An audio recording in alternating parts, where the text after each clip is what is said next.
Stop acting like a teacher. So I did. 3 years ago I started working in a company where my manager was a piece of shit that would insult us and blame any problem on his employees, trying to get them against each other. I got burned out after about a year of 10 hours days and weekends and of doing tasks that were greatly above my paycheck and completely different from what I was promised as I got there.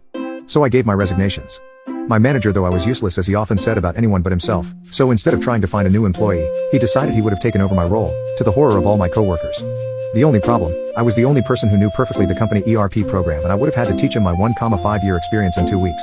As I started to teach him, he got more and more frustrated and terrified by the amount of workload that was coming his way and started to insult me even more, but I was still trying to teach him the best I could for the sake of my coworkers. All of this until the first day of my last week.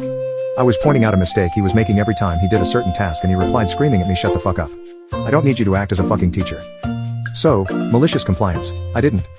I just sat beside him for the next and last 5 days, not teaching him anything, and every time he couldn't remember how to do something I would jokingly cheer him up, telling him I was sure he could come up with a solution himself if he